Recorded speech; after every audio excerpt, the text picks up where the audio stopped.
Welcome to the Lyberg Conference. I am so proud to welcome everyone from near and far. You are watching from all over the world, and a special welcome to all of you here in the studio in the center of Stockholm. This year's theme is more relevant than ever.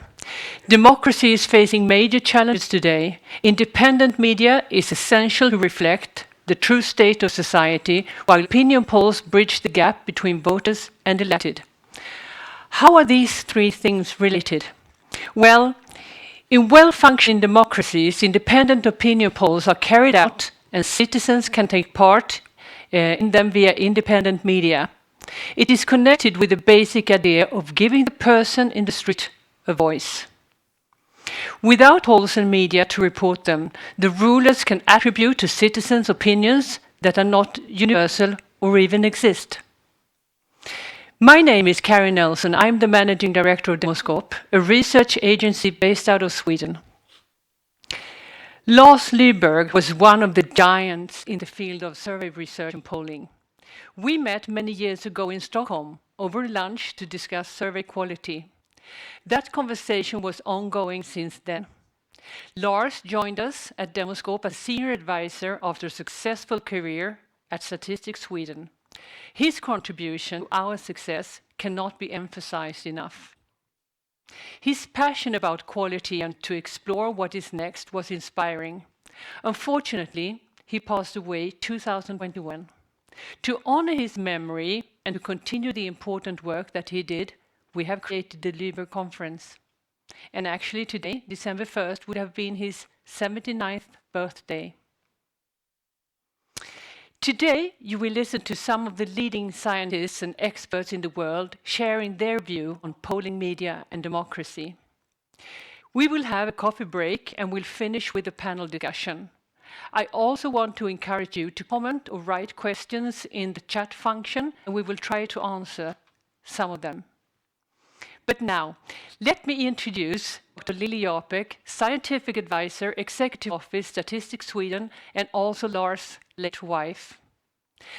Lily has over 30 years of experience in statistics production, survey methodology, and quality management. Among many other things, she is Executive Chief Editor of the Journal of Official Statistics and has authored and co-authored a number of book chapters and research papers on survey quality topics. Lily will address the theme of the conference, Polling, Media and Democracy.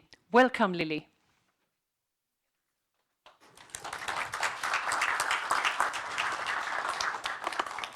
Thank you, Karin, and thank you for inviting me here today. And I also like to congratulate you for putting on a really interesting program here today. I also like to thank Demoskop for hosting these conferences. I'm sure Lars would have felt very honored to have a conference named after him. And the Lyberg Conference is a great opportunity for us to remember Lars and also to do what Lars really enjoyed doing, being meeting, discussing the future of our field, survey industry. And my introduction here today is on the importance of cross-border cooperation. And with cross-border, I don't mean just national borders. I do mean all types of borders.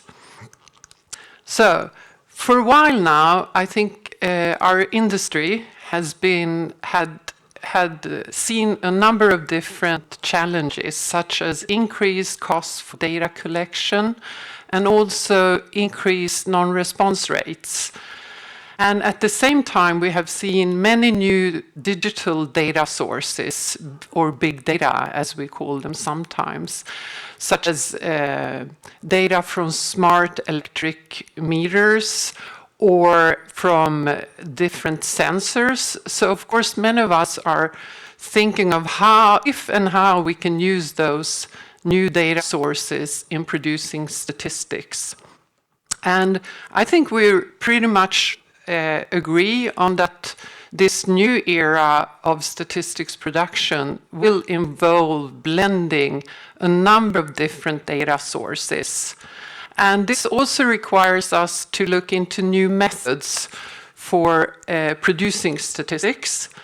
And before, national statistical institutes such as Stat Sweden, we used to be the big producer of data, but that's no longer the case. Many of the private companies are actually producing a large amount of data. And there is actually a proposal by the European Commission that would to amend the current legal framework so that national statistical institutes and Eurostat, which is the European Statistical Agency, that we would get access to privately held data. Now, this is something that the European Parliament will vote on, and I think the Commission hopes that this will happen next year. But the result of that vote is still up in the air, so we don't really know if that's going to happen or not. But I think here is an excellent example of where we need to cooperate, because even if the European Parliament will vote so that we will get access to those type of data, it still requires us to work with the private companies that have the data in order to understand what's in the data. And that's really important if you think of it using those type of data in terms of quality. In this new era of statistics production, we also see that there's a really fast development of technology and AI, and it's really transforming the society. And this is really fast. When I was young, a teenager, I remember James Bond movies. I'm sure many of you who are the same age or older than me remembers them. And what was so nice and fascinating, I think, with those movies was the technical gadgets. I remember those small cameras that were hidden in a pen, or the jet-powered backpack that could make James Bond escape the bad guys. I think many of that, we passed that. I mean, now we're not that impressed by small cameras anymore. It's part of our daily life. And I think in terms of AI, we will be affected in the survey industry or the statistics production industry in at least two main ways. I should mention here, you should check out Atlas, the robot, and it's really amazing. I put some links here, and also Ameca, because that really shows you how far this development with AI has taken us. But in two major ways, we can see that AI will impact the statistics production process. And one area is, of course, to see how we can use it in order to improve the way we do our business. And there are some nice examples going on. For instance, the Office of National Statistics in UK, they are looking at how they can improve their search engine. So when people enter their web page, they will actually, and they are interested in knowing how many people are unemployed, they will get the answer straight away. They wouldn't just get the recommendation, here are 24 documents that you could read and then find out how many people are unemployed. So I think that's one example, but the international cooperation here is really important, I think. And there is a UNEC report that is actually a draft report where they present different use cases of how AI can be used in order to improve the statistics production process. So I think this is a really good example of where we could benefit really a lot by cooperating. The second way I believe that AI will have an impact to our industry is actually try to measure the impact of AI in society. I mean, especially national statistical institutes, our role is to provide statistics for decision making.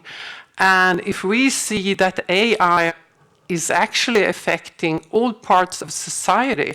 Like I've just listed some examples here, but we will probably have more automation in the industry. We have seen examples in healthcare where AI can be used to detect cancer really early on. And entertainment business, you can now just do your own movie by writing down a few sentences and so on. And I think all of this will have an impact on a country's economy and also the labor market in a country. So I think this is a real challenge for us to try to measure the impact as well of AI in society. Of course, there's also a dark side to all technology development, and one of them is that, of course, in terms of democracy, AI can actually you can spread misinformation, and that could affect election outcomes as well, and also opinion polls.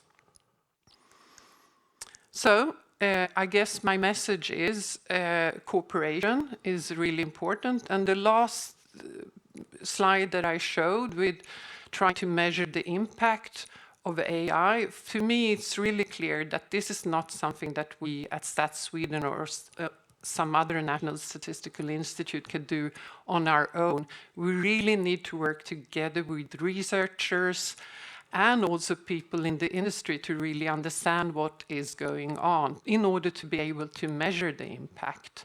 So I think we need to work more across national borders, also disciplines and industries, private sector, government sector, and academia. And it's always been important, I think, but I think it's even more important today because just because of the sheer pace of everything and the development. So I guess this is my take on the development and the importance of cooperation. So thank you.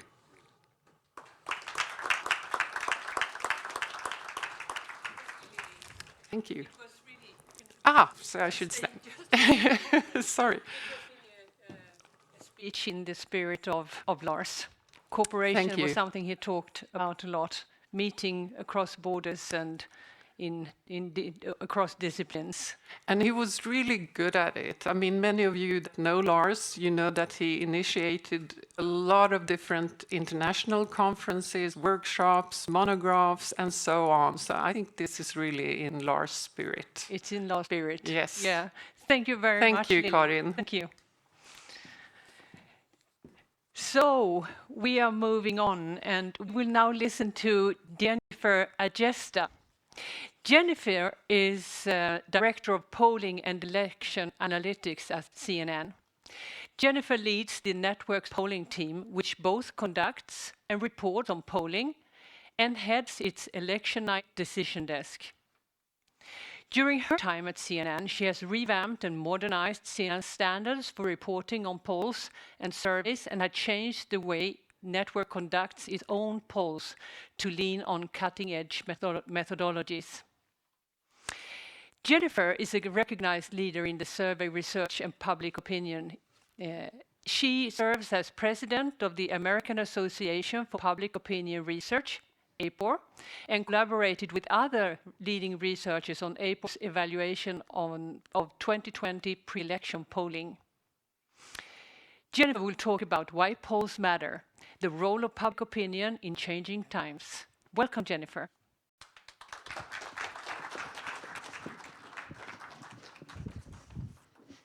Hello. Thank you so much, Karin. It's really lovely to be here in snowy Stockholm, and I'm happy to talk to you today about this topic that is so close to my heart and to all of the work that I do. Oh,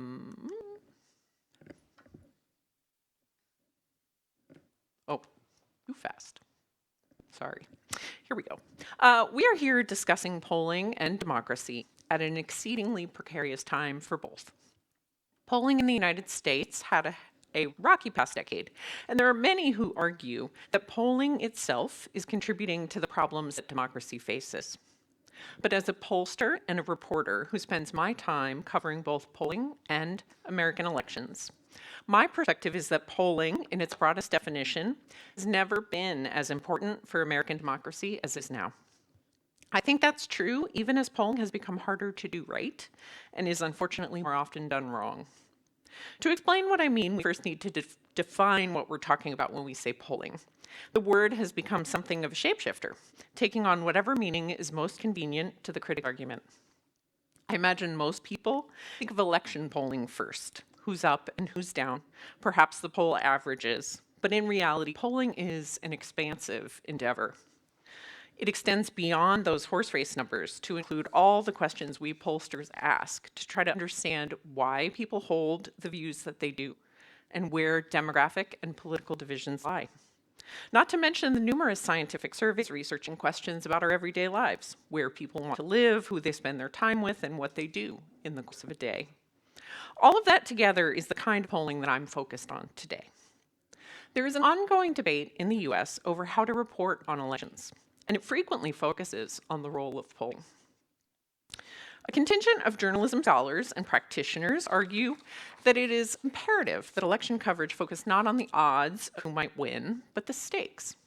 They contend that what might happen on election night is far less important as a news story than what might happen after a candidate is elected, and the journalist's job is to make sure that voters know what that post-election leadership would look like.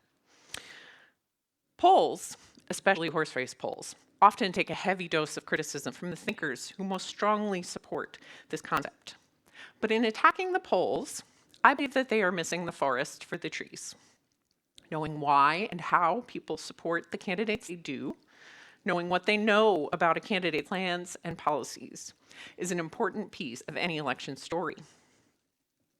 Doubts and concerns about polling, such as ones that arise in these debates over political coverage, are hardly new. Andy Kohut, the venerated pollster and longtime leader of the Pew Research Center, in his 1995 presidential address to APOR, delivered right as the 50th anniversary of the association's first meeting approached, pled the case for polling's contributions to democratic society in the face of criticism, not unlike what we hear today. He described the criticism saying, "All of us have our own examples and anecdotes about the way the pollsters are portrayed in the popular culture, either as manipulators themselves or as advisors to weak officials. And during an election period, talk to civic groups or just plain folks about polling and feel the vibes. They are not very good." When I first started giving such talks, people would ask how we do it, and now they ask why we do it. Recent criticism of polling echoes what Andy heard. Jill Lepore, writing in New Yorker in 2015, said, "Polls don't take the pulse of a democracy, they raise it." She argued that not only do polls create a circular narrative in the press, media-run polls also ruin other polls by dissuading Americans from taking part in seemingly more respectable academic and government surveys. 5 years later, she suggested that the problem with polls isn't whether they are accurate, but the damage that they do by playing at democracy. She said, "Democracy requires participation, deliberation, representation, and leadership, the actual things, not their simulation." In September, the Washington Post columnist Jennifer Rubin wrote that polling's many sins include being broken, contradictory, not predictive, designed poorly, and to top it all off, voters included in these polls might just be wrong. And just this week, Molly Jong-Fast, writing in Vanity Fair, called polls, quote, "creations of media industrial complex that longs for easy data points for things that feel like facts, but are actually imprecise measuring mechanisms." These are heavy charges, and I would dispute the premise that polling, writ large, can be judged to be all of these things. Individual polls can be flawed, or an analysis can be off base. But to dismiss the entire enterprise of measuring what the public thinks, the thing that is central to the functioning of democracy, as a harmful waste is an extreme way to look at things. And I'm fairly certain that none of these critics would actually advocate for the type of political analysis we have without knowing the things that we know because of polls.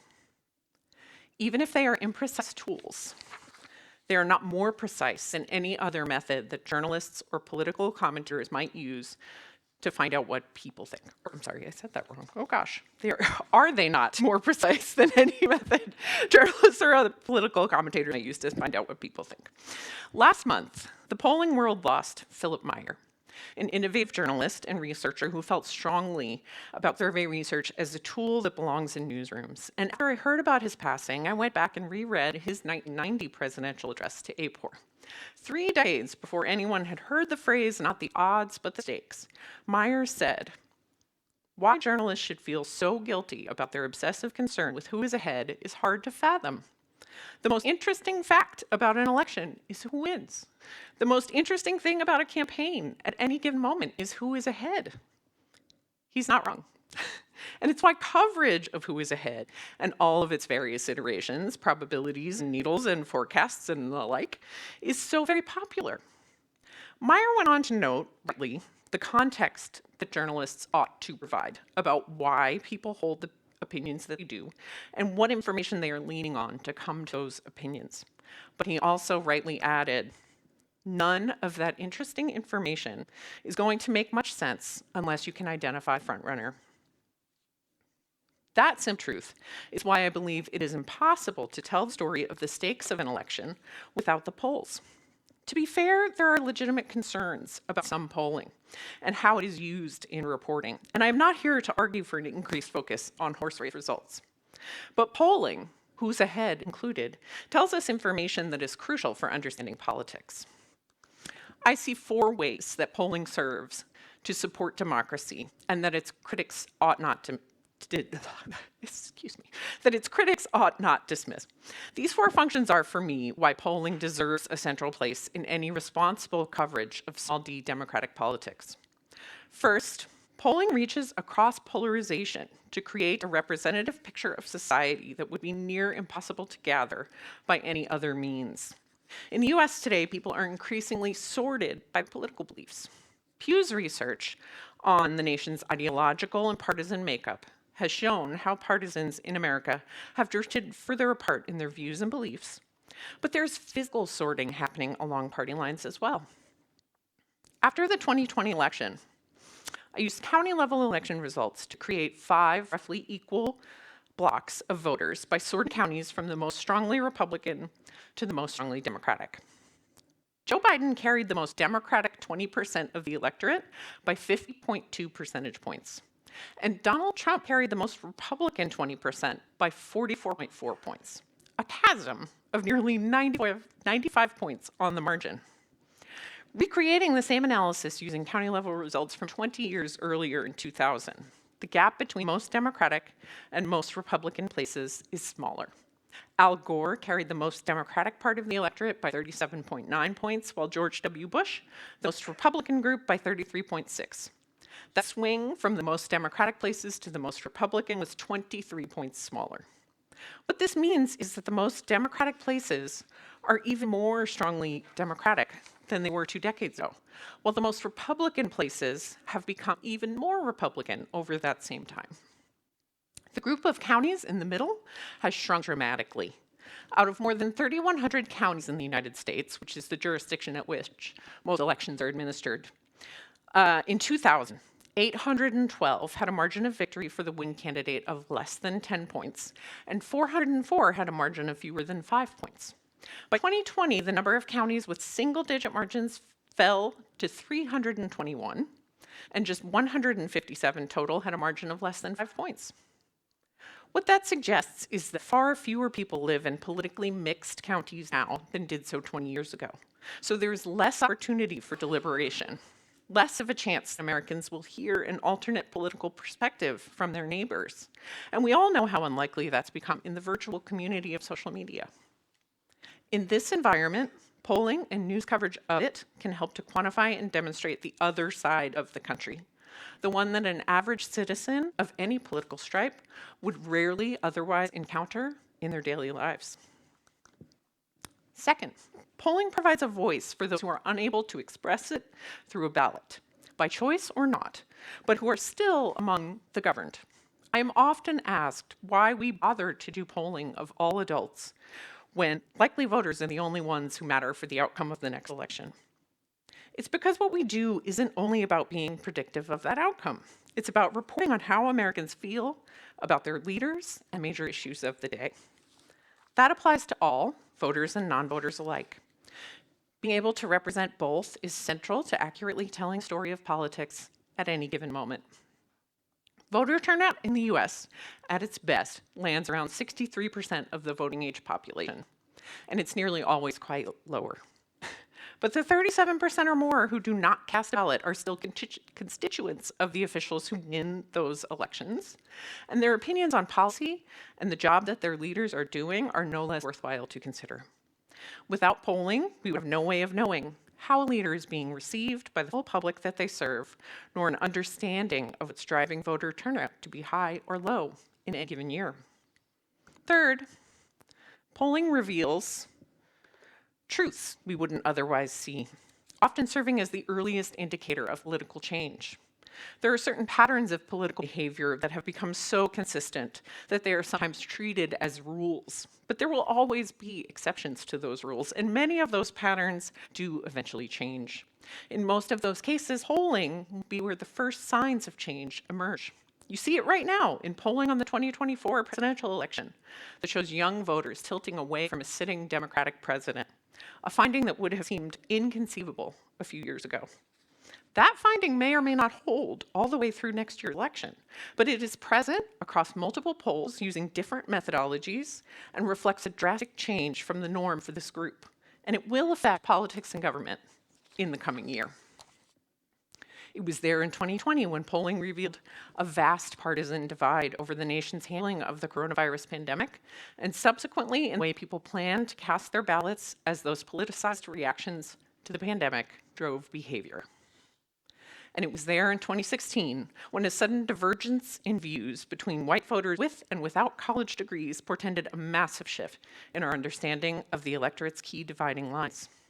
Without polling to show us these changes, our ability to tell the story of the election, the political forces driving its outcome, and why elected officials make the choices they do would be greatly hindered.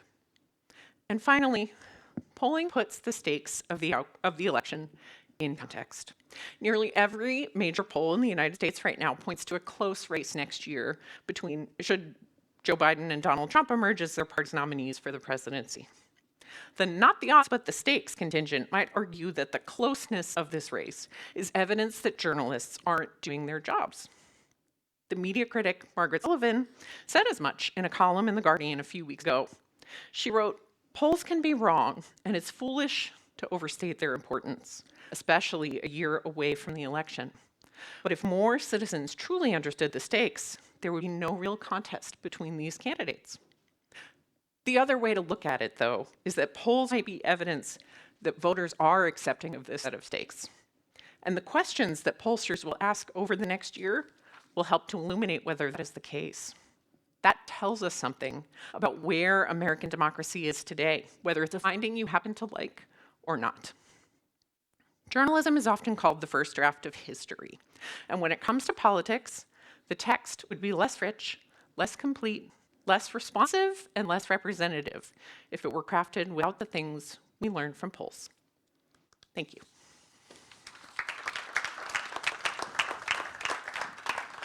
Thank you, Jen.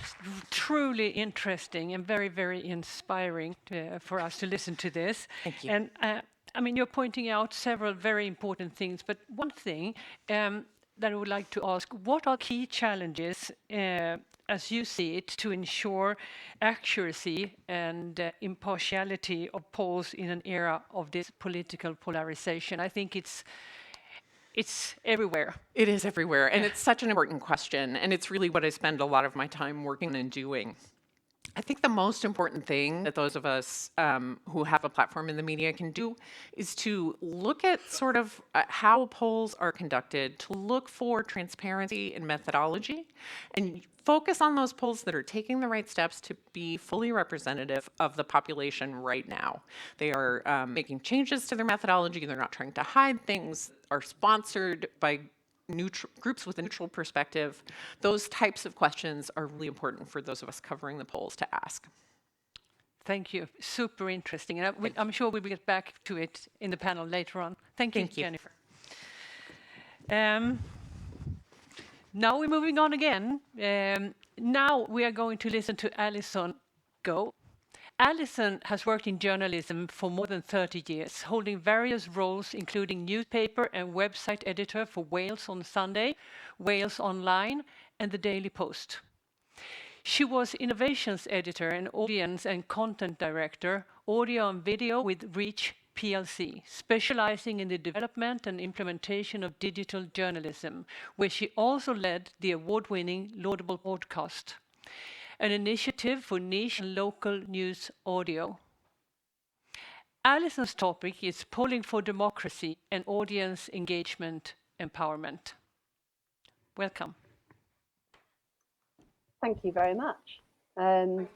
Thank you for having me. It's really great to be a part of this, and it's great to follow Jennifer, who I thought spoke so beautifully and passionately about the importance of polls, and has made my my part kind of very easy now, because she's talked an awful lot about some of the things that I'm going to expand on. So I'm going to share my screen. Hopefully that will work now. Bear with me 1 second. Present. Great. Okay.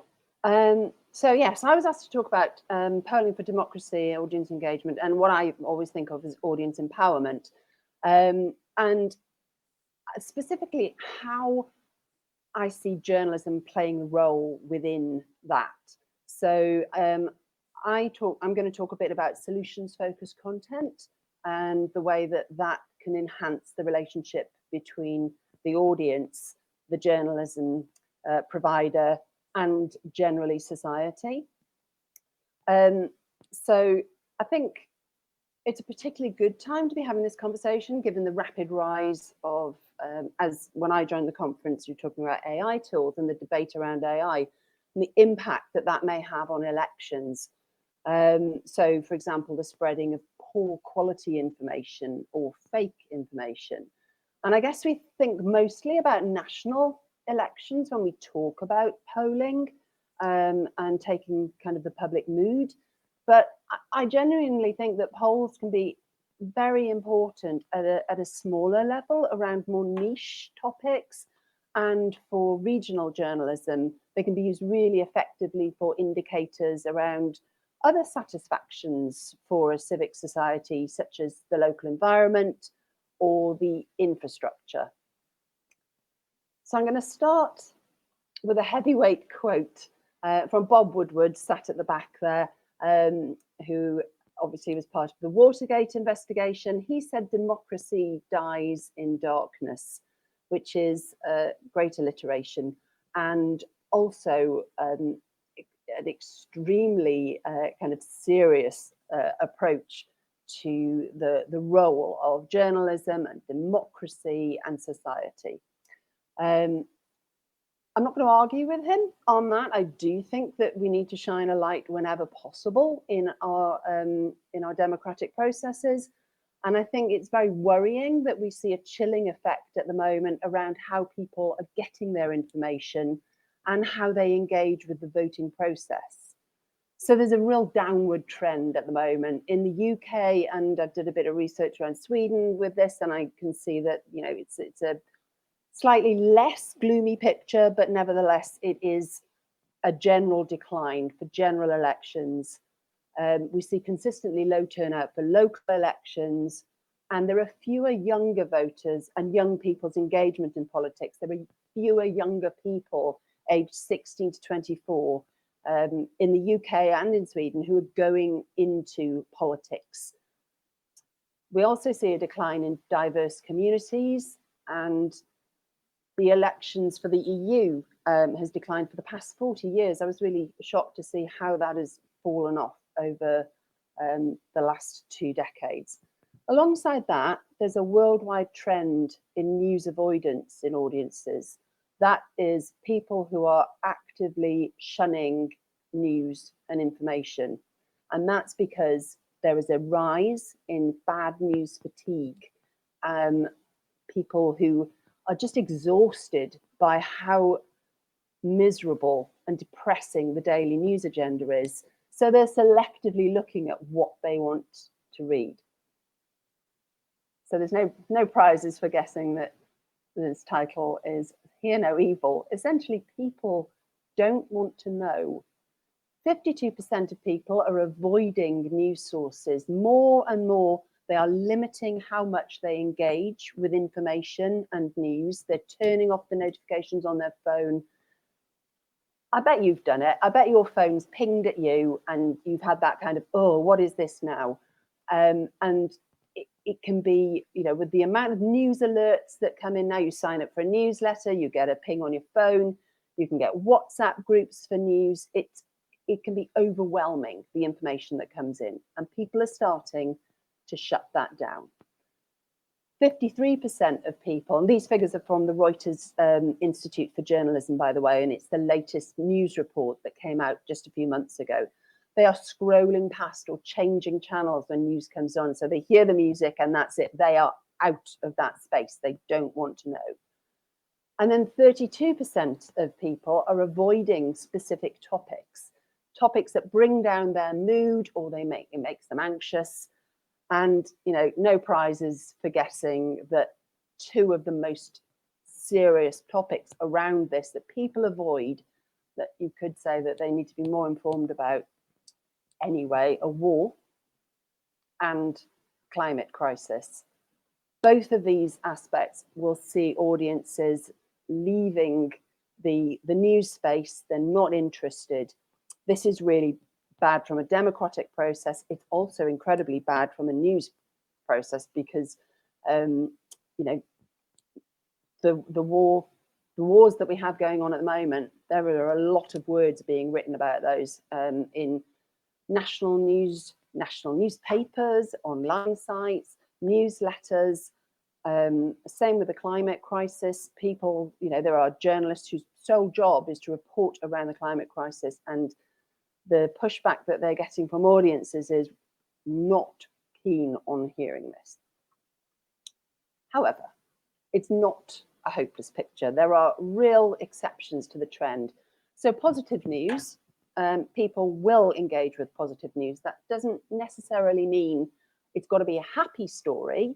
It means that there has to be a fair or a just outcome to that story.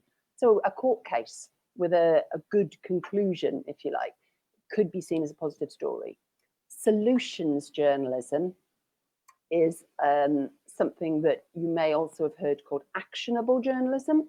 And that means that people are more likely to feel empowered when they can get involved in a story, when they can do something rather than just watch a video or read an article and feel helpless about whatever is happening there. That might be the donation of money, so a GoFundMe link. It might be a link and a call to action to email their MP. Or it could be to complete a survey or to take part in an online poll around that, so they can say how they feel. They can, you know, it's a frictionless point of entry to give an opinion, get involved with that piece of content. And that's why it's also known as actionable journalism, because they can act and it can trigger an effect by the journalists as well. They can then become involved by seeing the responses from audiences. Explainers are self-explanatory, actually. And news about people like me is another interesting aspect, I think. That means that newsrooms need to be thinking more about how they cover diverse communities and represent people in their coverage. And polls within a news site are a great way of doing that. So why does it matter? I mean, essentially, access to information means that we have a more informed citizenship. People can make better, more responsible decisions rather than perhaps reacting to some of the Facebook narratives that you might hear around politics. It also actually holds power to account more effectively. The checking function that an informed population has means that they are keeping tabs on what their elected representatives are doing. They're questioning the actions of it at a national and a local level, and ensuring that the promises that were made when those people were elected are being carried out, are actively being worked on, and that it was not just an empty voice to be able to get into power. And audiences who have an option to be involved and play a role in a news story are more likely to be engaged with that story. They're more likely to follow it through and on its journey and become loyal readers. That means news organisations meeting audience needs are more likely to be viable players in the media landscape for the future. If you can bring somebody into your content, into your news brand, and engage them enough that they will take part in a survey, take part in a poll that you're running, they'll stick around, maybe sign up for the newsletter around that particular subject. They want to see the results of the poll. They perhaps share that result on social media. They talk about it with their friends.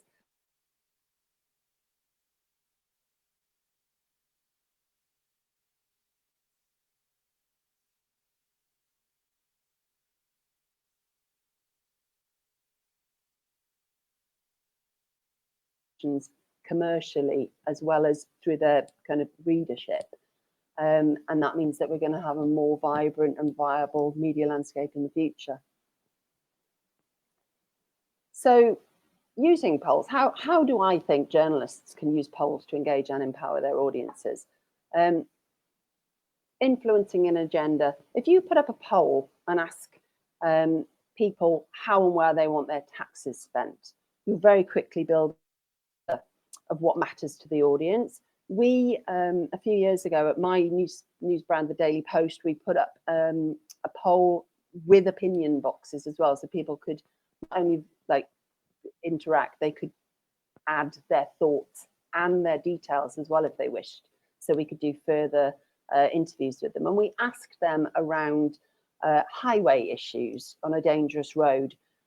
We had 3,000 results from that. Most of them wanted to also give their opinions on what could be done. That result was then taken by the Welsh Government, and the solutions that people put forward were looked at a seriously high democratic level. And it was great to be able to do that for our audience, to be able to tell our readers that we could give them that service. And it really felt like the news brand and the readers were working together to try and affect the change on something that was a really dangerous issue locally.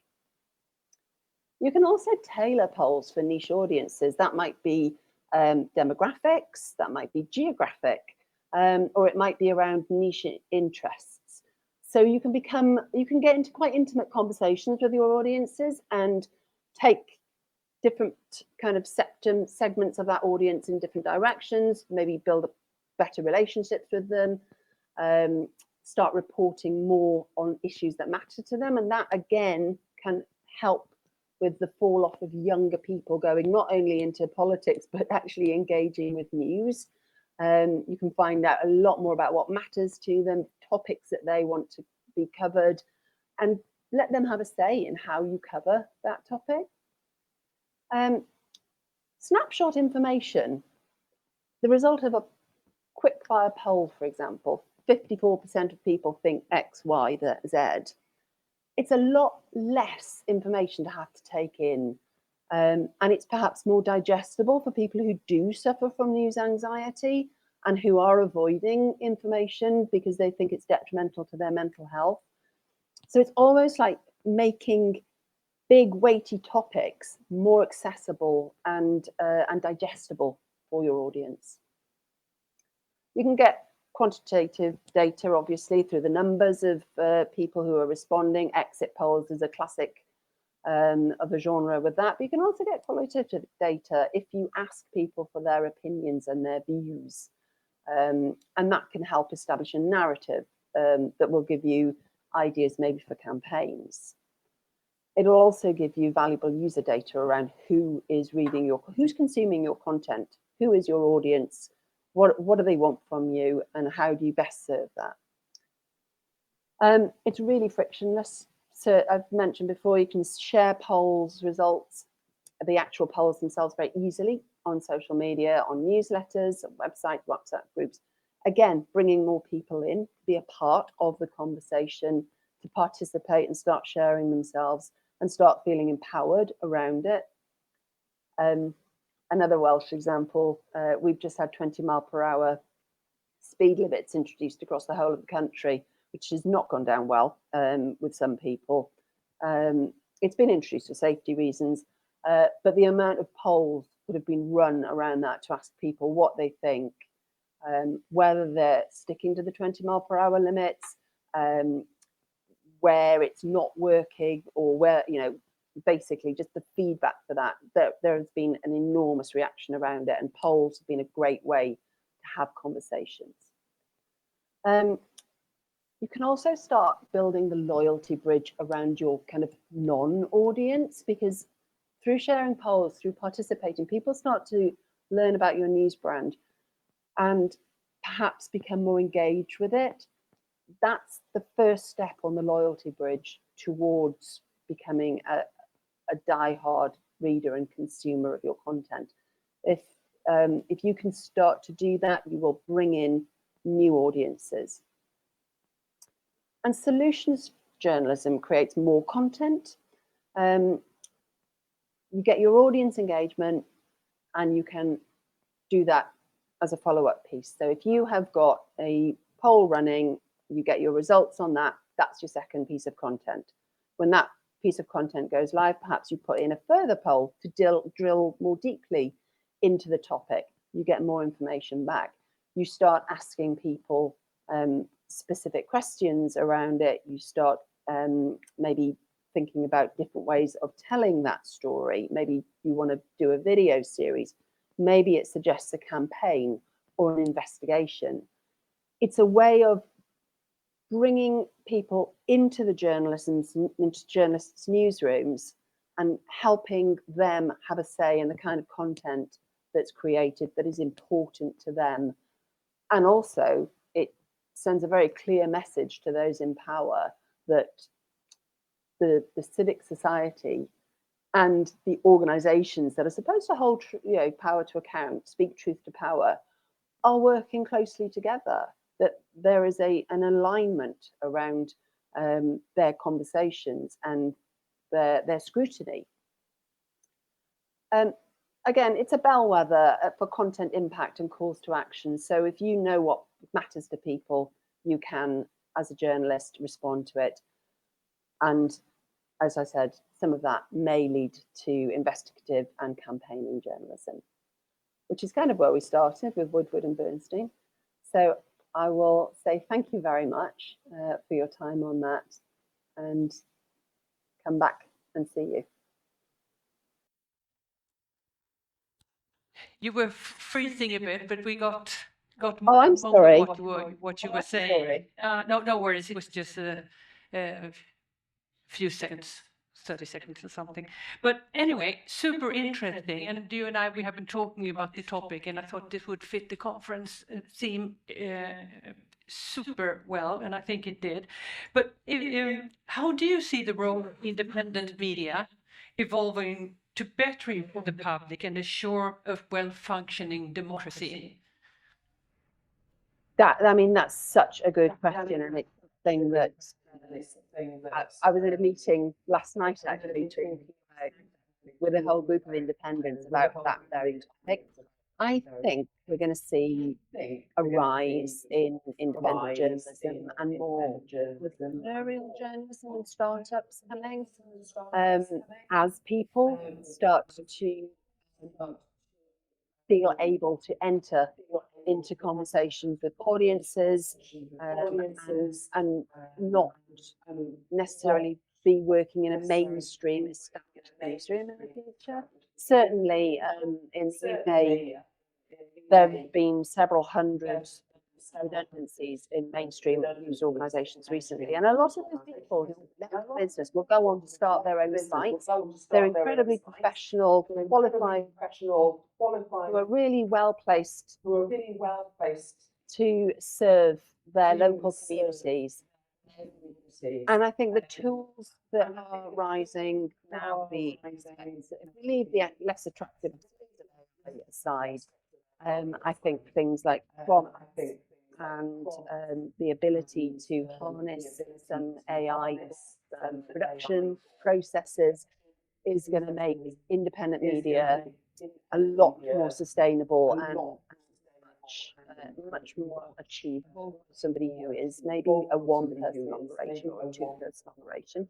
I do think that we need to see more media literacy and critical thinking. Maybe I don't know what it's like in Sweden, but certainly in the UK, we could do with that being taught more effectively in schools, so that people who do want to go into journalism as a career are seeing it as an option. And also because bad actors are out there now, they're spreading disinformation and misinformation, and that's not going to go away. Answer, and I'm sure we will get back to this question at the panel at the end of this conference. Thank you very much for now, Alison. Now we're going to have a coffee break, and we'll meet back here at the broadcast and in this room 10 past of wherever you are in the world. Thank you.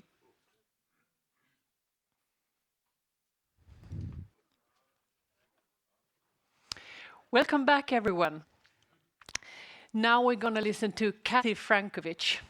Kathy speaks and writes internationally about public opinion research, journalism, and elections. Her background is as a director of surveys at CBS, and has also worked for Harvard University, Pew Research Center, and is now with YouGov. Kathy's resume also includes president of both APOR and WAPOR, and is currently a member of the Professional Standards Committee of ESOMAR, and was the main ESOMAR representative for the recently released ESOMAR WAPOR Freedom to Publish and Conduct Opinion Polls report, which she will now talk about. Welcome, Kathy.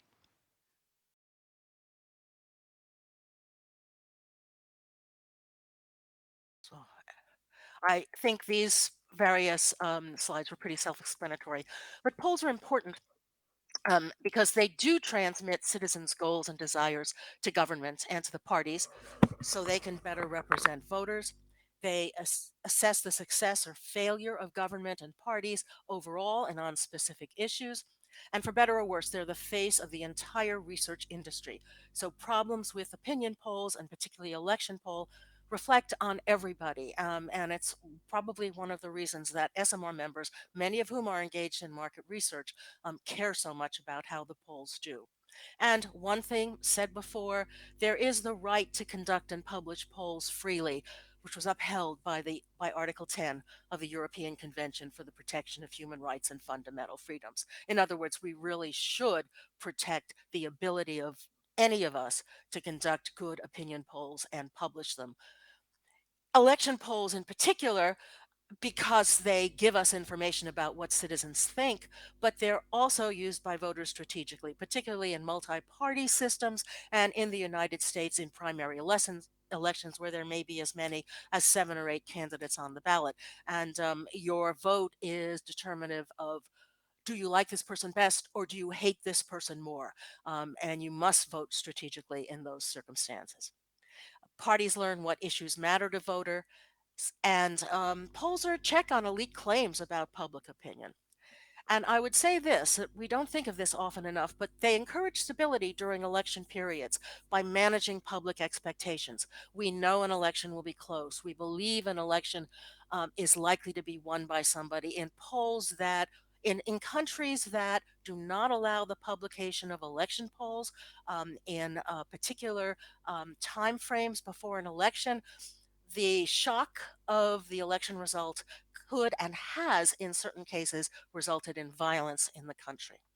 So, what threats to polling did we care about?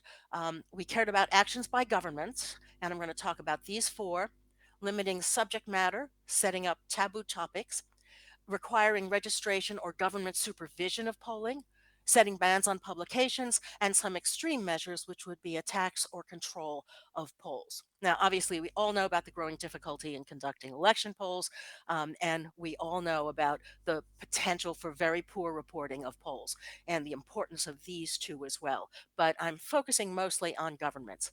These are the countries that were part of the 2022-23 Freedom Study done by WAPOR and SMR. They are broken out by region.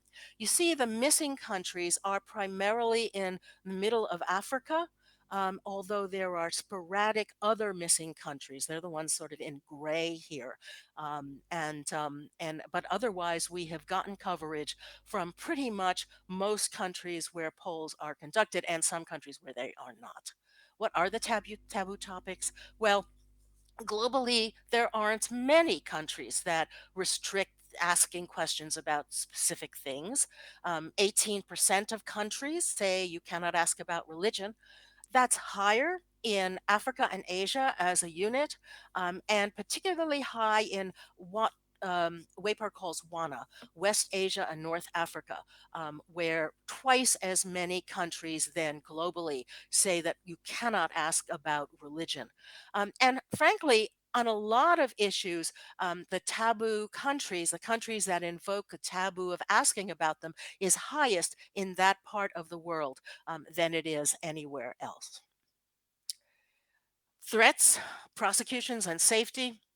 There have been arrests in 19 countries for conducting polls, and in 16 countries, there have been arrests for reporting polls. So we're talking about 12% of the countries, a few more, that have had incidents where those who conduct and those who report polls have actually been arrested and prosecuted. This is also most frequent in West Asia and North Africa, where 1 in 5 countries report prosecutions.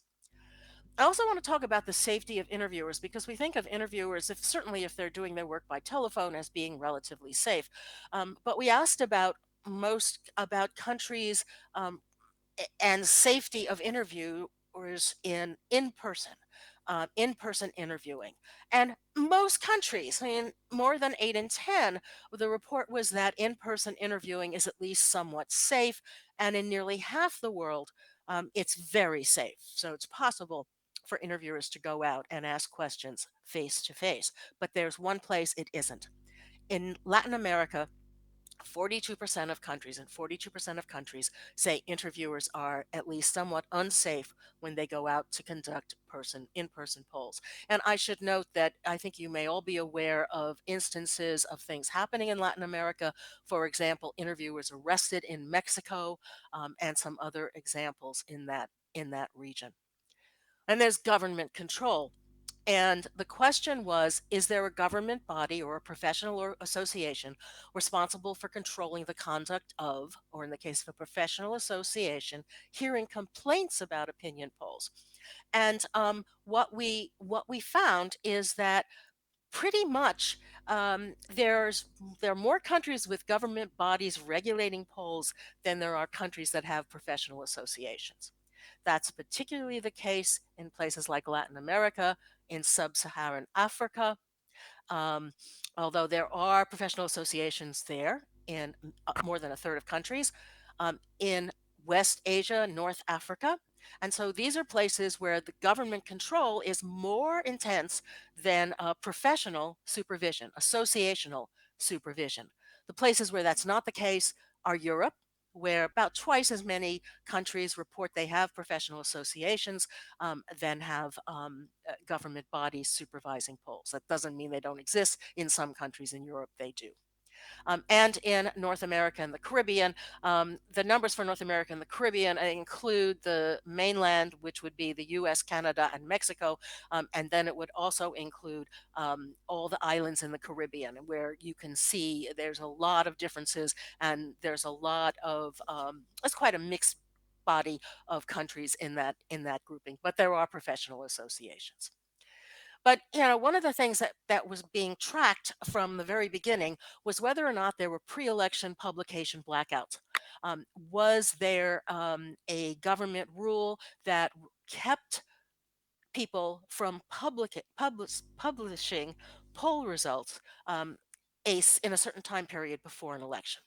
And what we found is that as we extended the reach of these studies, as we went into countries that weren't Europe, North America, Latin America, we found more restrictions.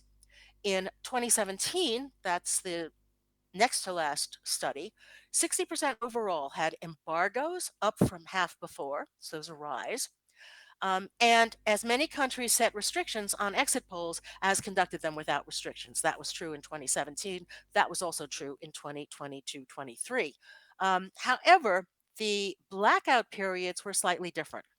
Um, Blackouts today suggests that there was some improvement.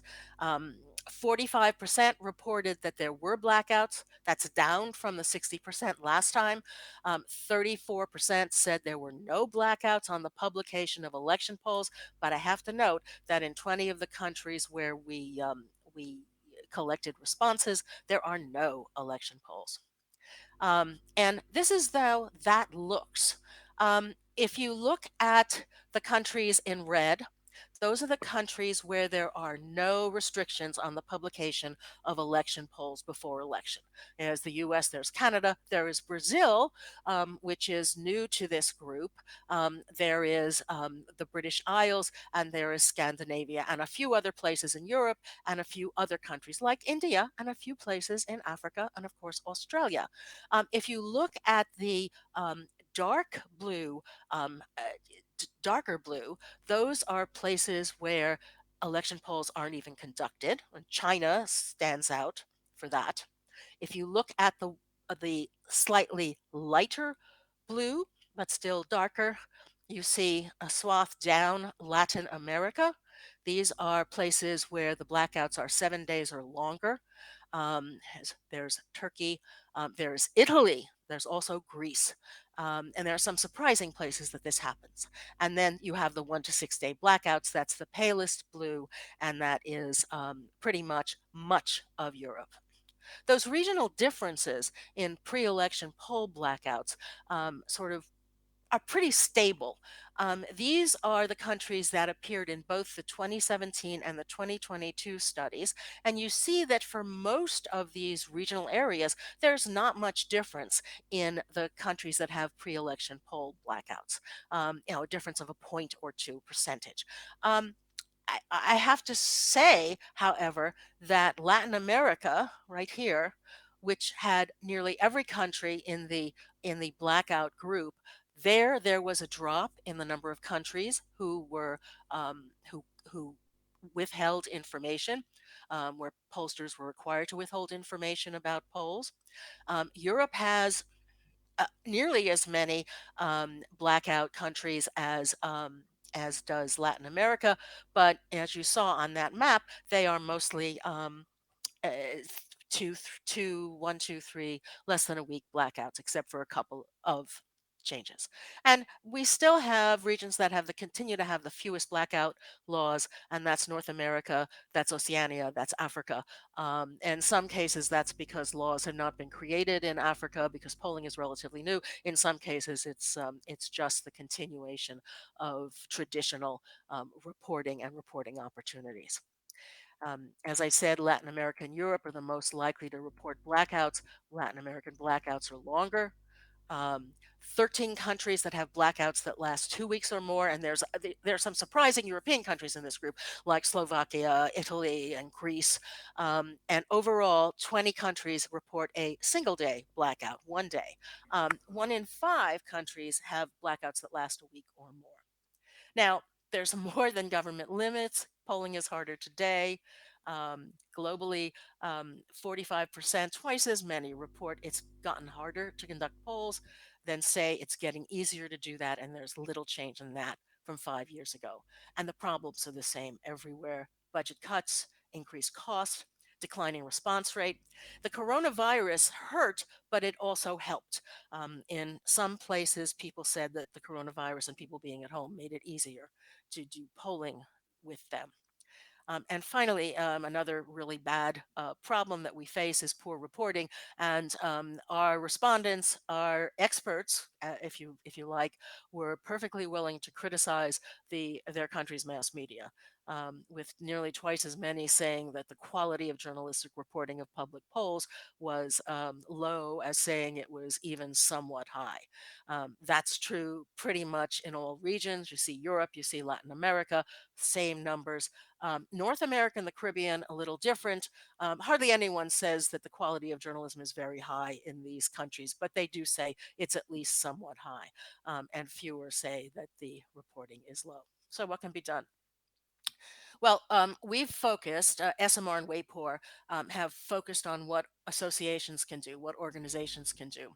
Um, and publicize. There's an SMR Wayport Guide to Opinion Polls, which lists what information needs to be included in all public releases and made generally available. APOR promotes a transparency initiative in which pollsters promise to always release certain information with their results. And this actually gains them a step or a little more support from the polling aggregators, who might give their poll a little bit more credit because they participate in the transparency initiative. And associations can certainly provide good models and moral authority and can help protect against government action. But organizations also have to work with journalists to ensure they understand how polls work and how to write about them. And this certainly requires transparency on the part of researchers, and that doesn't always happen when it comes from polls. And SMR and WAPOR have helpful documents for them. Should note that SMR and WAPOR are both more than 75 years old, as is APOR. So we've had national and international associations acting in this for 75 years, and for many of those years, the problems that we talk about, not necessarily the government problems, but the problems that we talk about were the problems before. Government threats have to be answered. And SMR and WAPOR have taken public positions in support of election polling and will continue to do so. There are a couple of cases where we've been able to actually get a government to modify its rules, or understand their rules slightly differently that allows freedom of polling. But these cases are few and far between, and we could be a lot more successful. So there it is. That's the Freedom to Conduct and Publish Opinion Poll. It's a gigantic document. Someone printed it out, and it's close to 100 pages. But so you read it online, don't print it out. That's a QR code. It's pretty much the first QR code I ever used, so hopefully it works. But I'll leave this up for now. And if you need it or you need the actual link, I'll be happy to send that to you. I'm sorry I could not be with you in person.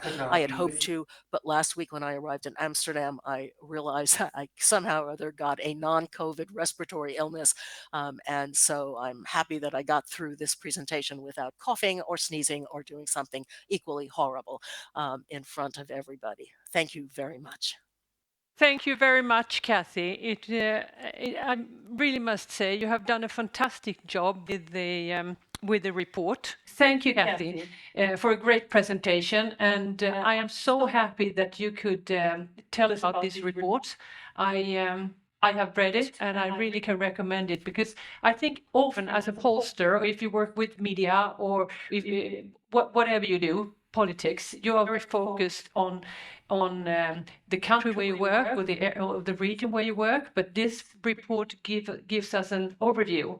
And for me, as a Swede working in a country which is very, very digital, I mean, and democratic, I must say, It's it's heartbreaking to understand that actually people are being punished or even get in trouble because you're doing surveys and trying to explain what the general public thinks on different matters. That's true. And So it comes sometimes in countries where you don't expect it. So one needs to be vigilant. I'm sorry for interrupting. you also point out in the report is also that things are going in the wrong direction instead of the right direction, which also I think is it's one of the tokens that makes this conference theme so important. One question, how has the relationship between journalism and public opinion research changed over the years? And what impact does it have on the democratic process? A very big question, and you can interpret it as you like. I have an answer for that. I said that the 1990s, there were a lot of things that happened in the 1990s that polarized Americans. I can speak to Americans media. But that things like a very bad Republican leader of Congress in 1994 and on for a while, the impeachment of Bill Clinton, which truly polarized American, and it just continued. So that whereas one would have in the 1980s found differences, party differences in evaluation of Republican and Democratic presidents, the differences were on the maybe 15, 17 percentage points. And that started growing and growing. And now we have a situation where, as I mentioned before, we have 80-point differences in approval of the president, differences on some issues between Republicans and Democrats. I should say that also in the 1990s, we started doing everybody was doing polls, so they were more present on the American scene than before. I think their presence has actually trained people as to how they're supposed to answer the questions, so that you can almost predict on an issue that there is a partisan difference. You can almost predict that there will be a very large gap between Republicans and Democrats, and that's troublesome because that doesn't seem to be going away anytime soon. And if anything, the gap is expanding, and may continue to expand, particularly now that so many surveys have been done. But that's my personal view, and I don't know that anybody else shares that.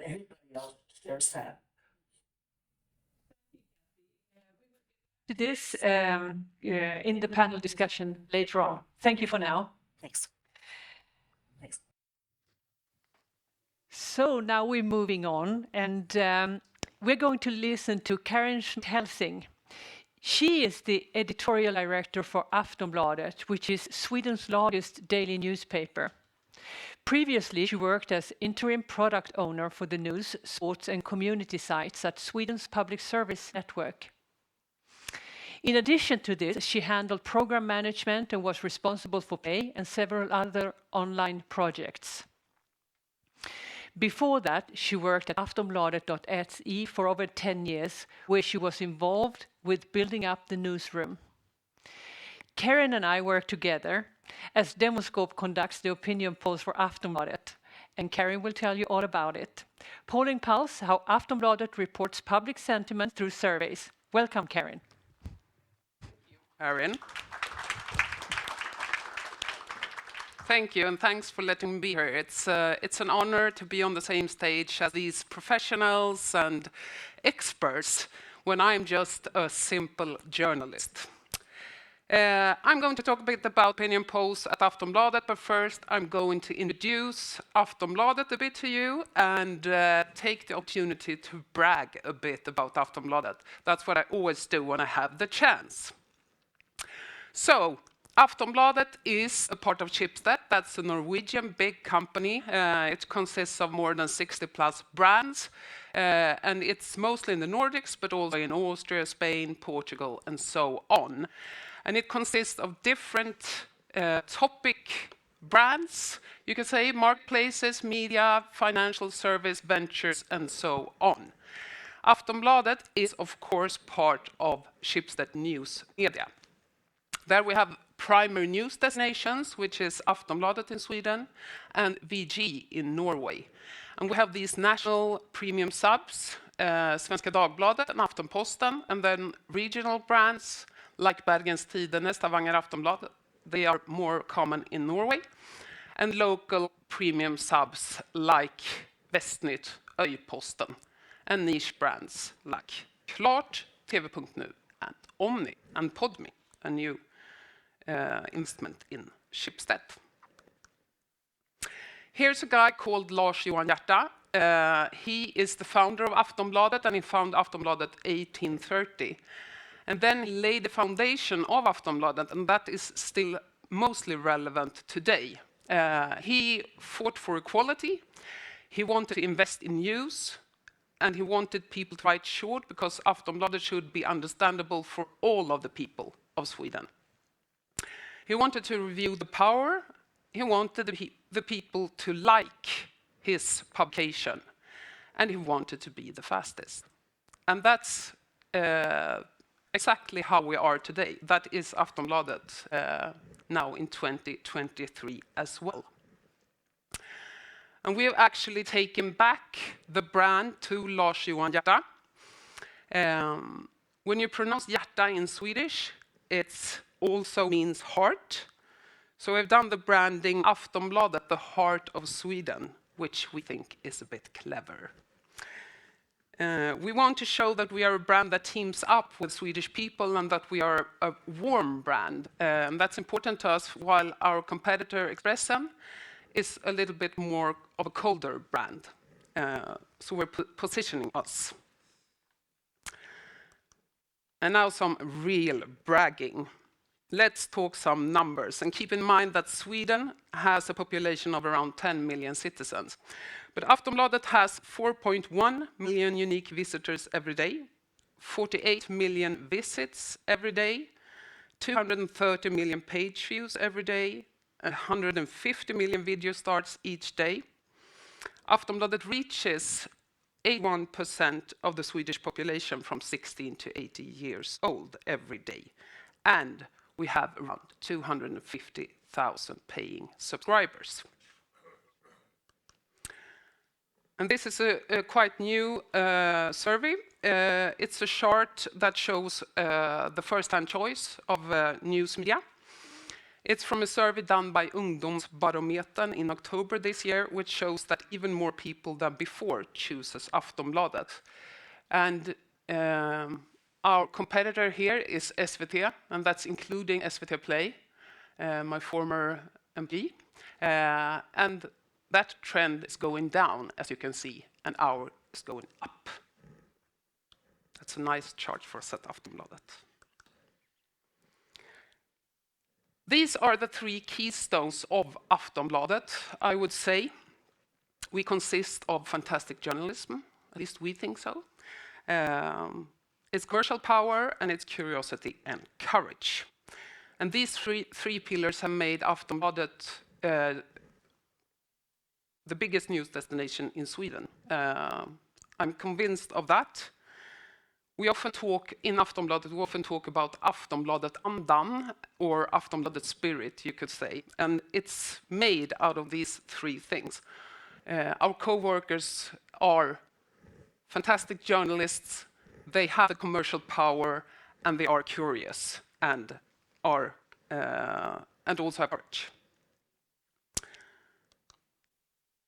This is our business model. It's basically three revenue opportunities. That's, of course, strong advertising business, a growing subscription business, and also new digital revenues. That depends on our position and relation.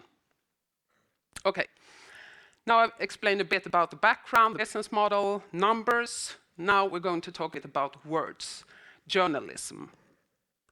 And that's our core at Aftonbladet, of course. We start and end with journalism. Without that, we have no business. And this is our vision. We want to make Sweden a little bit better, the world a little more understandable, and life a little easier. We have taken the word little to be a little bit more humble. And I've taken some examples on how this is done in reality. As you can hear, we try to make Sweden a little bit better by reviewing the power, of course, and to uncover the dark spots in the society. And we investigate different areas also in our society. We have, for example, our investigative brand 200 Seconds, which is a video brand where we investigate things in society. We also have our brand Swedish Heroes, where we highlight ordinary people who have done heroic things. That could be to stop a robbery or save a person's life. And that's well needed in these dark times. So, this is also a core thing for Aftonbladet, to make the world a little more understandable. And we do that in, for example, podcasts. We have Aftonbladet Daily. It's deep dive on a special topic for the day, 15 minutes. We do it in video, explainers and so on. We do it in live chats with our experts or other experts, and also live chats on ongoing events, such as now we have an Israel-Hamas live chat, which has been going on since 7th of October. And we make the world a little bit more understandable also with polls and surveys.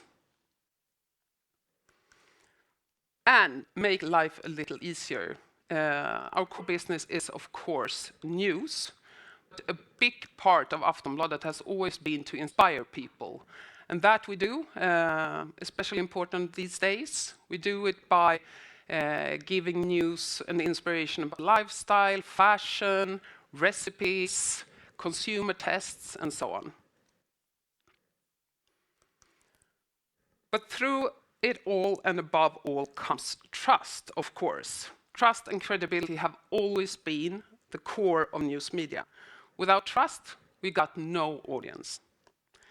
This trust is increasingly challenged. First, it was social media where everyone could be a journalist, and there were also many truths floating around on social media, even to this day, of course. Now we're challenged again by AI. We're already seeing deepfakes, and they're only going to get more common. Until now, not many people could manipulate pictures and images and videos, but now it's just a click away. So everyone can do it. We need to make the audience understand that we are different from social media, that we are reliable, the reliable source. And that's, I think, our biggest challenge going forward. We worked a bit on our trust to improve our trust. And one thing we've done is to be on the platforms where the young users are. Especially TikTok. We are there with our news, with our experts, so that they know that we are a brand that they can rely on, that we bring them news. And that is important for young people. It has been shown. They come to Aftonbladet, or at least 23% come to Aftonbladet between 15 and 24 because of trust. So it's really, really important in the future. So let's talk a bit about Aftonbladet and Demoskop. We started our collaboration in 2014. 2014 was a so-called super election year in Sweden. We had both the elections to the European Union and the Swedish Parliament. And we wanted to find our own way to measure the public opinion that of course, reflects the Swedish population. And we wanted it also to be able to be done quickly. And Schibsted wanted to set up a panel based on its own audience. The idea was to use the panel not only for elections, but also for business development and other stuff. And thanks to Aftonbladet's reach, we managed to put it quickly together. A panel that reflected the Swedish population. And for us, as I've said, credibility is super important, something we as media never can compromise on. And Demoskop worked out incentives, using short service online, and they were really careful about making sure the panel mirrored the Swedish population. Lars Lyberg was actually supervising the creation of the panel, so we felt really safe. Over the past 9 years, we've deepened our collaboration, doing several surveys a month together. It's not just about politics, but also about social trends and different topics that can lead to agenda-setting journalism and improve the relationship with the audience. So we do election polling monthly. And this is the big recurring survey that we have. It usually gets a lot of buzz, and people are talking about it. It's done, 2,200 interviews are conducted, and apart from asking which party the people will vote for, we also do a political tracking consisting of trust in party leaders, the most important political issue among the Swedes, and political issue ownership. In the political area, we also do surveys among the voters within the political parties to see if there's cracks or tension within the parties. We also do surveys ongoing, of course, on different topics. Here we see NATO, for instance, and we want to see what do people think, what is their opinion about NATO? Should we join, should we not join? And there we could see a shift from negative to positive as the war in Ukraine went on. We also do polls on European Union, climate and environment, safety in the society among citizens, and so on, COVID as well, to see what the people feel about different topics.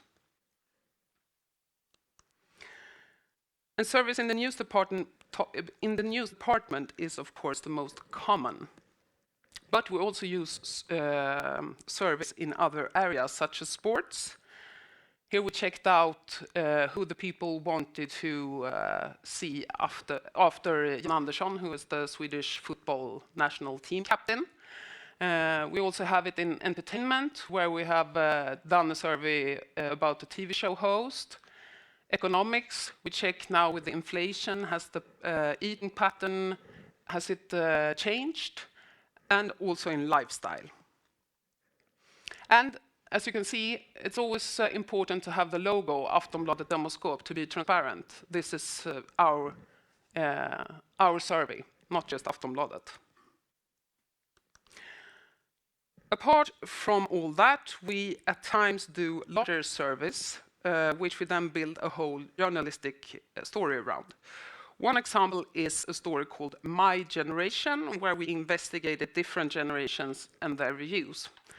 Another example is how society develops, the difference between city and countryside, which one of our star reporters, Peter Karlhammar, did.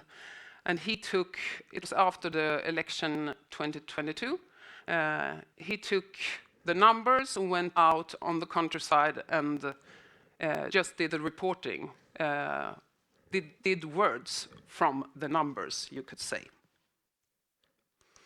We now and then do surveys over one day when we want to know the opinion very fast.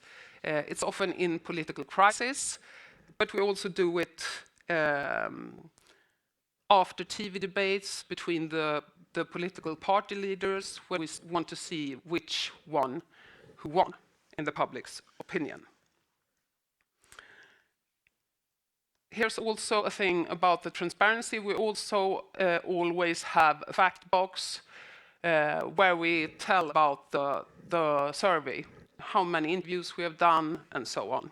It's very important for the transparency and for the trust, of course.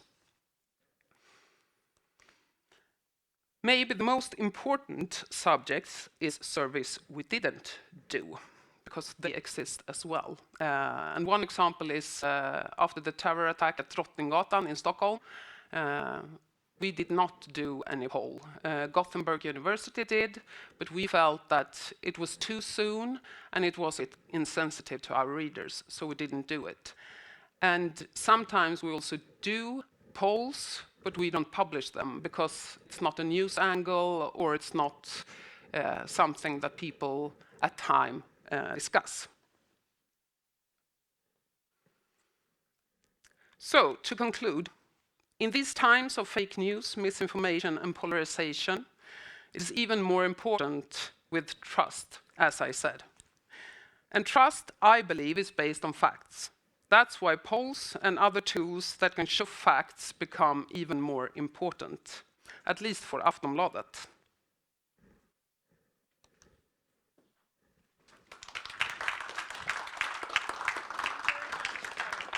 Thank you. Very nice having you here on stage with Demoskop and also to listen to your presentation. I think as we work together, Demoskop has a desk at the editorial office, and I think it's for Sweden and maybe for other countries as well. It's quite unique where a polling company is working so close together with a newspaper. But I thought it's quite interesting to share your perspective as well, because we as pollsters have our ethical rules and guidelines we work with, and you have yours as journalism. And I think it's as a journalist, and it's quite interesting to know that we can work this close and still have our boundaries.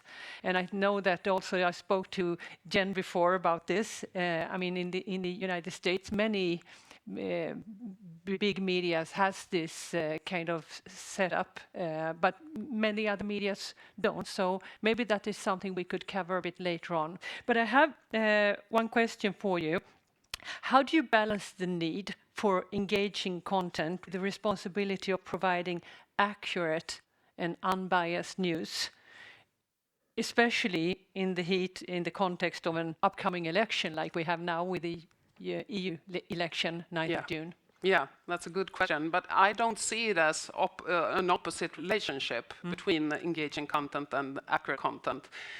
At Aftonbladet, we pick up a detail in the facts, we highlight it, and that makes it engaging and accurate, I would say. Yeah, thank you very much. We will get back to this in panel. Thank you. Yeah, thank you. Time to move on. Now we have our final presenter. We have Gunnar Hökmark. Gunnar is the chairman of the Swedish think tank Stockholm Free World Forum. He also writes in a number of Swedish newspapers on a regular basis. Gunnar has been active in politics his whole life, first in Swedish politics and then as member of the European Parliament. Democracy has been his focus his whole career. Gunnar will talk about polling is a part of democracy. Welcome, Gunnar. Good. Thank you very much, and I'm very honored to get the opportunity to speak at this fantastic conference. I became a little bit nervous when Karin introduced this event. It was a number of experts and scientists here, and I'm not a scientist, neither an expert, not even a journalist. I'm just me. And on the other hand, I'm the only one who knows what I think. And that's what I'm going to try to develop a little bit.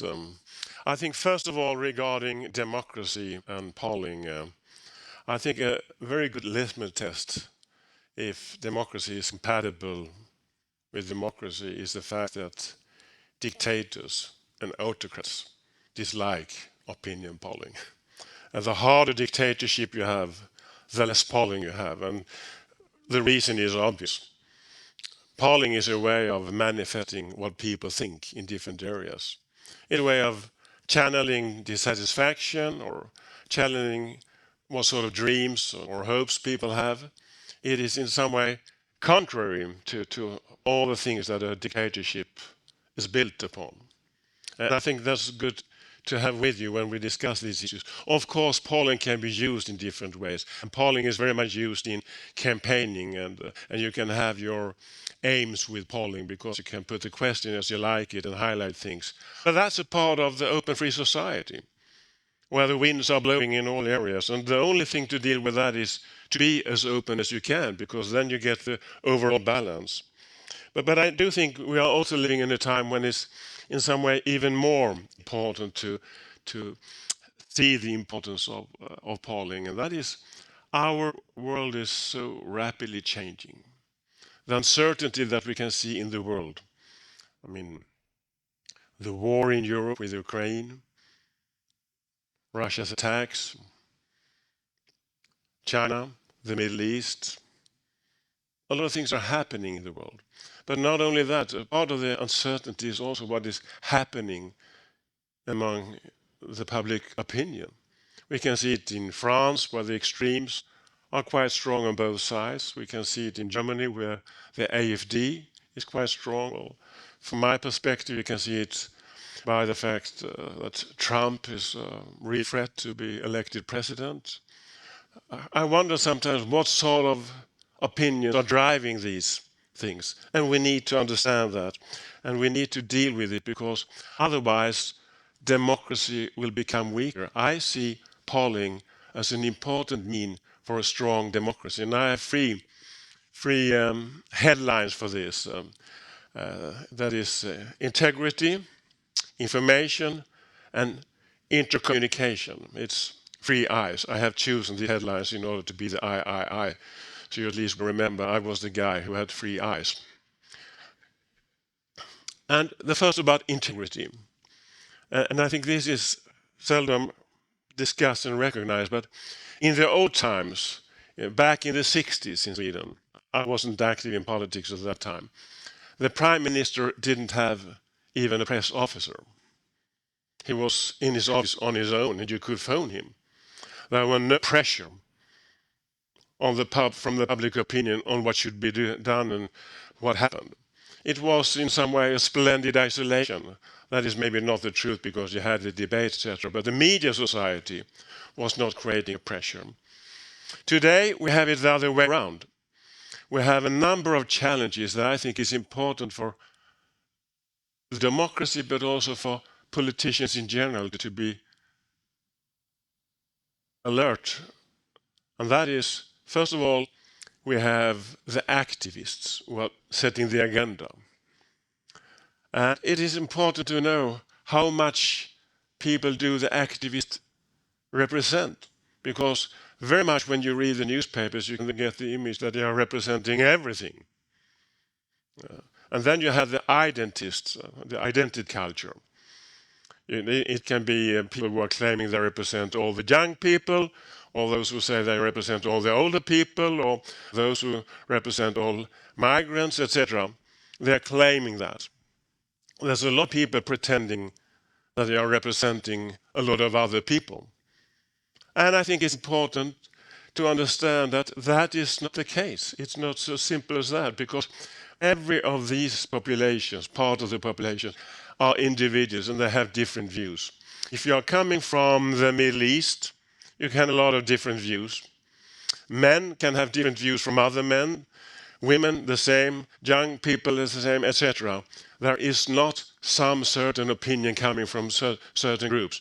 And you need to know that and understand that. And that's another reason why opinion polling is important, to get to know, to understand that the reality is much more complex than the pretenders let us want us to believe. We have also the fact that social media are creating a new battle in some way. Every one of us knows how disturbing it is to see all our friends have so fantastic evening, or on the vacation, so fantastic. All the children are happy, everyone is happy in the family, and you see the smile. And we get the impression that everyone is happy, and then we all know that things are not that simple, not even in the best of families. And the same goes also for a lot of other things in society. Social media gives us a number of reflections and aspects of life, but we need to know what's behind. And for example, if you do a lot of Twitter, it's important to understand that just because you get a number of clicks, that doesn't mean that everyone in society supports you.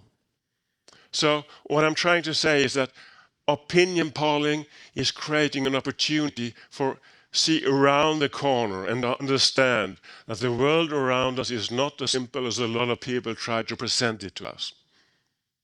It consists of individuals. It consists of people that we need to be alert that there is, for example, a silent majority. We need to secure that we are not captured by those who make an opinion in different areas. It's very legitimate for them to do it, but it's very important for politicians and for media to understand that and to see the proportion of the different aspects. So the integrity is one of the eyes that makes opinion polling important. The second eye is information. With that I mean knowing what people think. After an election, the winning parties say it was a support for our ideas. And those who lost say we didn't get our message through. But we never know what did people really want. What did they really say? I mean, of course, we can understand that they maybe not liked the former government as much as they should, at least regarding what the former government thought. And they probably like to have a change, but we really don't know what are their dreams or aspirations or hope. We really don't know how they look upon their reality. We don't see how complex and full of variations the reality is that people are living in. So information is an extremely important thing. And here I come to another point. When I was leading, I've led a number of national election campaigns.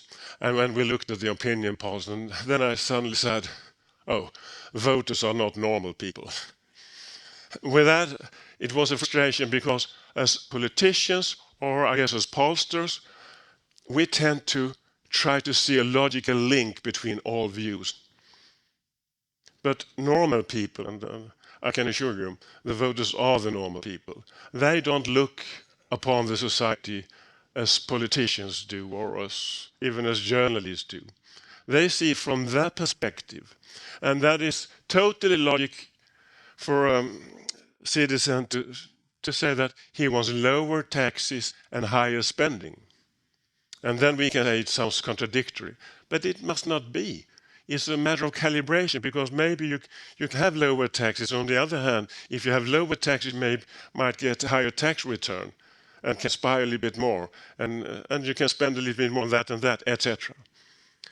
By getting to know more about why people think as they do, you can get much more of information and understanding what really are the views. Not because you need to follow the views, but you need to understand it. And then I come to the third eye, the intercommunication. I could have used the headline communication, but I had lost the I. And intercommunication is dialogue. We are in difficult times. In our societies, we see a lot of changes, as I started with. And we need to be able to explain to people why we need to change in society. We need to explain the threats and the problems, and we need to be able to discuss what really are. And sometimes we are so much looking upon the aggregated views that we tend to forget that each individual needs some sort of explanation. I once, in a campaign, For a long time, we had been following and asking questions like Karin presented here before. Who had the best policy for unemployment? And it was always the Social Democrats who had the highest numbers. And we thought that was quite frustrating because we thought we had a better policy for that. And then we asked about who is best regarding employment. And they were stronger, not as strong as regarding unemployment, but they were stronger. And that was also quite frustrating because we had the program for new companies and business and growth, etc. I'm not going to dive into the politics. I'm just trying to explain my problems. And then we put in a new question: who is best on new jobs? And then suddenly the moderates were extremely high, and that gave me the understanding. And this is trivial for all of you, and in some way it was trivial for us at that time as well. But it is so important to understand why, and not only what. To understand why people believe in something, why they think something. And opinion polling gives you an opportunity to dive into deeper, not only to ask about how to save, what do you think peace is important, do you think employment is important, but to dive into how can we discuss with the electorate, with the single citizens, how to change society and explain the difficult issues. And we have a lot of difficult issues. In Europe, we need to secure that Europe can stand strong in a time where a lot of people are dissatisfied with European Union. We have the war with Russia and Ukraine, where we need to secure that we have a common standpoint and we can stand up high. We need to raise money for the defense and we need to secure growth, etc. A lot of complicated things. At the same time as we have to deal with migration and the tensions in society that is causing.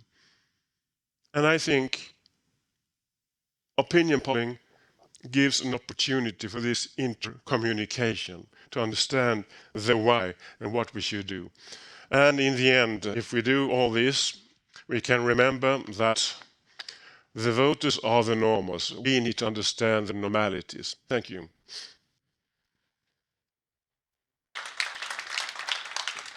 Thank you very much, Gunnar. Really interesting to hear you in broadened perspective and talk about the democracy from a politician's point of view, a very experienced politician's point of view. You don't need to underline that one. Well, I mean, you have worked with this all your life, and you have a special relation with Europe, and you have a special relationship also with what's happening now in Ukraine. And I'm thinking, how can media and opinion polling contribute to engage the public in decision making at the European level? You touched a bit on it with the war in Ukraine. Yes, I did. Yes, I think that sometimes we joke about this, the Miss Universum questions. The candidates get the question, what is most important? And then they say peace. I think we need to get below that and see to that we discuss and make people discuss how do we get peace? What is, if I talk about Ukraine, for example, of course, everyone would like it to be peace immediately today. But we need then to discuss, depending on what sort of views we have, how to achieve that one. For example, I don't believe you can get peace just by laying down the weapons, because then Putin would go on and on and on. But that sort of discussions that requires from us all to be adults in a real meaning. We are adults here, but I mean we need to think in these complex issues. And I think that media has a responsibility to not make things simpler, simplify things. They have to dive into the complex issues and highlight the difficulties. And that can be done by polling, that can be done by news, that is done very much, and a lot of things could be even better, and some things are not good, and that's also typical for a free society. But we need to think about the complex issues, and the complex issue we can never solve by simplifying them. We can solve them by looking upon them as they are. Very interesting. Let us continue this discussion and move over here, because now we are starting the panel discussion. So welcome up, Lily, Jennifer, and Karin, and take a seat. And while we're doing that, I was thinking, Gunnar, what about speed? Because, I mean, something that we all have been talking about is how things are moving faster. Polls have been doing faster, media is working faster. And in this context that you mentioned now, with media and polling, and the need to step back and so on, how should we think about speed? I think sometimes we need to be speedy, but I think it's even more important to lower the speed. And I think opinion polling could do that, because for most politicians it seems like everything needs to solve now because it's written in the newspaper. The editorial says action now. It's good to know what do people think. In most issues, people are not that requiring for immediate action, or at least people have more nuanced views on the situation. The activists or the other politicians, they're all calling for rapid action. But sometimes I think it's good if we could slow down the speed and secure that we can think a little bit more, act a little more thoroughly, and also to secure that people understand what we are doing. Thank you. I believe that we have Kathy and Alison also. Somewhere? I'm here. I'm here. Yes. Hi. Welcome back, Kathy and Alison. You're behind my back, so I'm not sure where I'm looking. But anyway, you're most welcome. The audience can see you. I also want to say, if there are any questions, I think that there is a mic moving around, and there might be questions from the people online as well. But if we just keep on this speed issue, because now we got your view. Jennifer, how is it CNN? Everyone is turning to CNN when it's something happening, and we talked about the need for speed before. What is your reflection on that issue? I think in terms of coverage of issues specifically within opinion polling, there are sort of several different speeds that we operate at. And I think it's important to consider what your needs are as you're designing your survey project, and set the speed according to that. I mean, there are surveys that we do incredibly quickly. You know, we do debate reaction polls where we have our results out within an hour at the end of the debate, right? But there are also other research projects that we do where we're in the field for a month, or we do projects that are really deep dives on specific issues where we spend a longer time in the field and take a month and a half to do the analysis on it and make sure that the reporting really reflects the depth of what we've studied. So there are several different speeds at which we operate in assessing public opinion, and we try to use them all in the most appropriate places. And you recognize what Gunnar is saying? Oh, yeah, completely. Yeah. Completely. Yeah. Karin, you are working also at the news desk. What is your reflection on speed? No, I agree with you. At least with the opinion polls that are different. I mean, you have these quick polls, and we have these longer that we build the whole journalism agenda around. And of course, I agree with Gunnar as well. But there are like different rhythms at the news desk, and it has to be different rhythms, I think. Yeah. Maybe we should ask that question to Alison as well. Alison, what do you say about the need for speed at the news desk? The classic be first or be right. Ideally be both, but once you've lost your audience's trust, it's very hard to win back. So I would always pick being right over rushing when I'm getting a story out. And I think it's the same with opinion polls. If you're going to poll people, then you really need to take the time, as you said, to make sure you're putting the questions together correctly without bias, and then that you're interpreting it as clearly and as unbiasedly as possible. So that would be my take on it. Thank you, Alison. If I might Try to take. if I might add something to this, Yeah. I think that one thing we don't think about is the impact of asking questions to the respondent, on the respondent.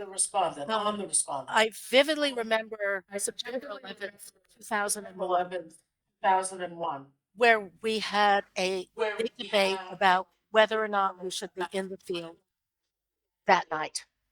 And we did, and interviewers who did not want to participate let go, not let go, they were excused. Individuals in the office who didn't want to act were were excused. But we learned that this was something people wanted to talk about. So that what was meant to be a very short survey became became much longer because people had an outlet, us, to talk about how they felt about the terrorist attacks on September 11th. Thank you, Kathy. It's a really, really interesting perspective. Lily, do you want to add something as a you come from Statistics Sweden? Well, I'm not into polling, but I totally agree with Gunnar about the speed, that sometimes we really should take the time to think about things more in depth. But I also think that sometimes it's really hard for us because we can't control the speed in terms of AI and its information. That's nothing, I mean, we can't control that. So I think that's another perspective. But I totally agree. I mean, taking the time to dig into more into depth is important to understand. We talked also about, several of you have brought up the need for robust surveys and especially the Transparency Initiative. And maybe we should talk a bit about that. You have been involved in that a bit, Lily? I haven't been involved with that, but I do think that here is an example where we could work more together, producers of statistics and the media, because I think the transparency is really important in this time and in terms of quality to be. And here I think the media could do a better job, to be honest, in terms of reporting not just the statistics, but also potential bias with the statistics, because we know that that's a problem, especially we've seen that it's getting more and more hard to get people to participate. And we know that the people that we don't normally get are perhaps minorities. So I think media could do a better job, not just talking about the statistics per se, but also the problems with the statistics. Jennifer, you address you as the president of APOR. The Transparency Initiative, maybe you could just explain a bit what it is and yeah. Sure, I'd be happy to do that. That's an initiative APOR has put forth to encourage pollsters to abide by the types of transparency that are laid out in APOR's code. Every pollster who becomes a member of APOR agrees that they will release this information if they are asked for it about any given poll, or some of it is sort of just a given that you will release it with whatever poll you're doing publicly. And the Transparency Initiative is essentially affirmatively saying that your organization will do that with the public polling that they do. And I think most major pollsters in the United States are members of the Transparency Initiative now, and it's become a thing that sort of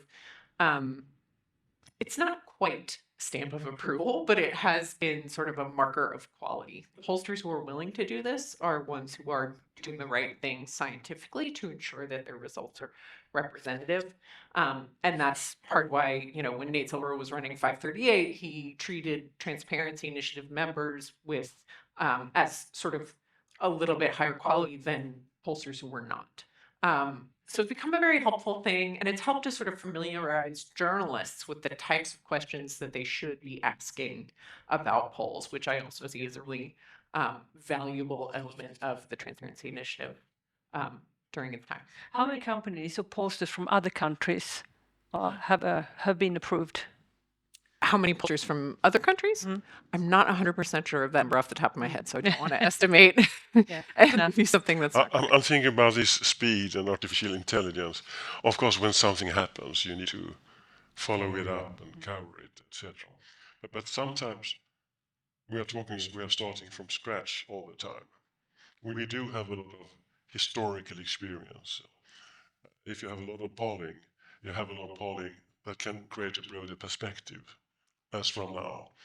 And that's what I sometimes think when we're talking about artificial intelligence. It's not only about that you have the opportunity to very rapidly go that way, but you can also very rapidly get together facts about things. And also, if we're talking about polling, older polling or existing polling in other areas to get a better perspective. That is sometimes a problem. Not that you act rapidly, but you act like you have started from scratch.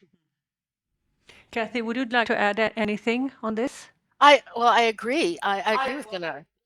I think this is something that you really do have to have some sort of history.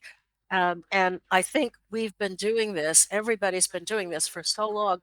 There actually is a history. And the first thing you do when something happens is to look through questions you have asked and other people have asked in similar circumstances. Because at the very least, you will get some sort of comparison and you will know that this is a question that's been asked before. Thank you. Alison, I was thinking I want to lift the gaze a bit, but how do global trends such as rise of populism or the spread of misinformation impact the reliability and perception of opinion polls and independent media in different democratic societies?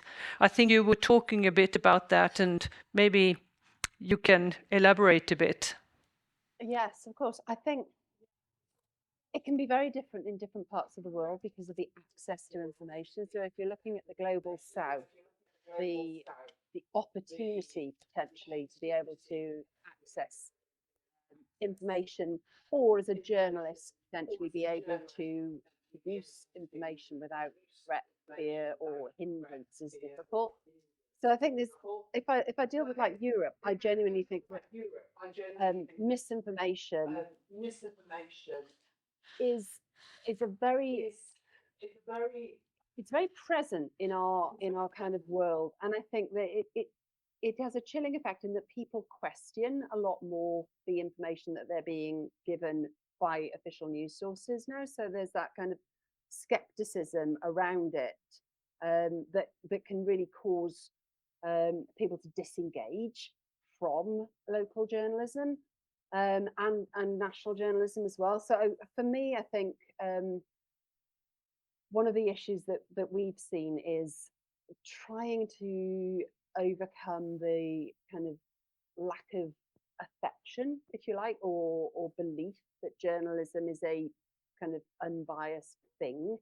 So that's a real barrier for access, and I think that the opinion polls around journalism certainly show that people don't have the same maybe belief in it that they used to have. So that's an area that we're kind of struggling with here. Thank you. Karen, how do you work with this as Aftonbladet?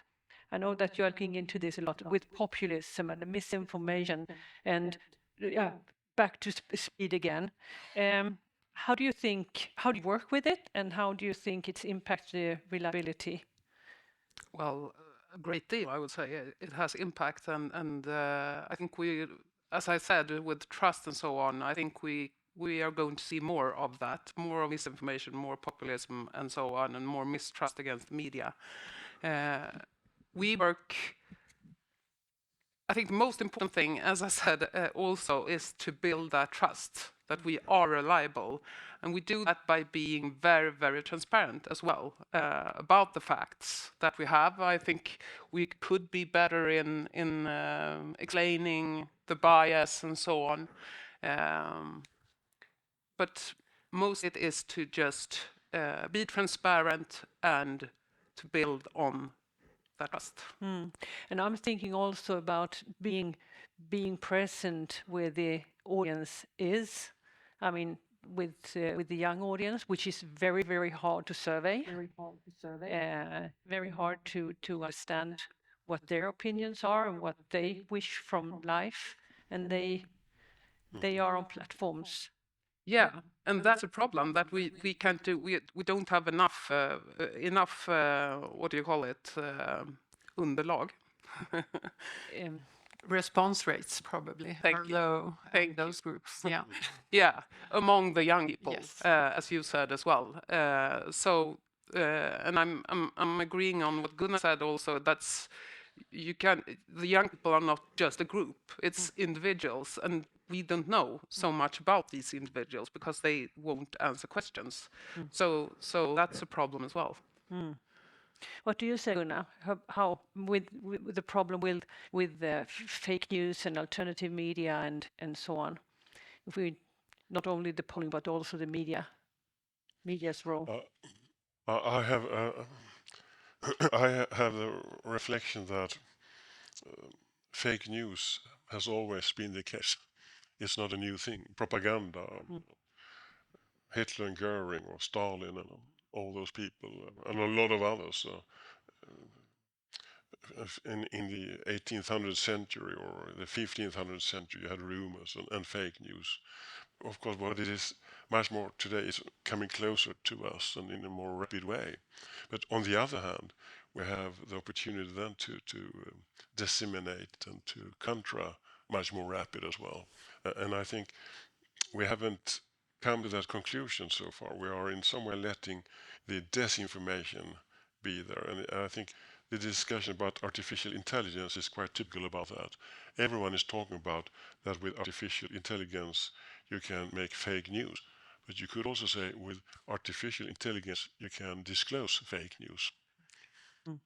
So in some way we are taking it for given that this problem is dominating now, and it's an eternal problem, but it's maybe we have more means to deal with it today. I mean, we have more media, and I think, for example, what Aftonbladet, what you show, you have a number of platforms, and I think that for a long time these established platforms will have much higher credibility.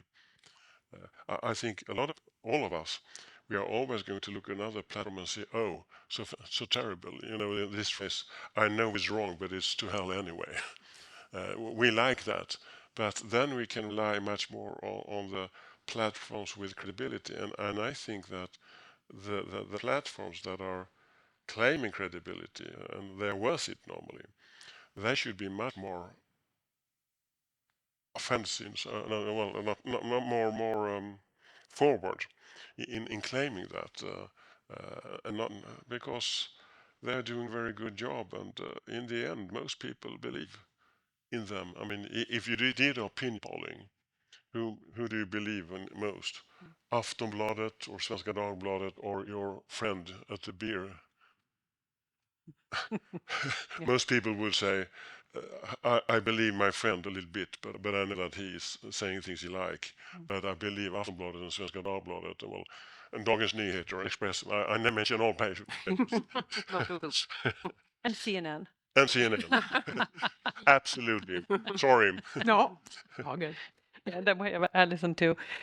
I think I was thinking, where is this discussion going? You felt a bit depressive, but I think you end on a very positive note that we are going in the right direction and the future is being bright for us. So we could continue to talk for a long time, but with this, I'd like to thank you all for participating. This event has been recorded and you will soon get an email with the link. Please get in touch if you have any questions or ideas for future Lyberg conferences. Take care and happy holidays.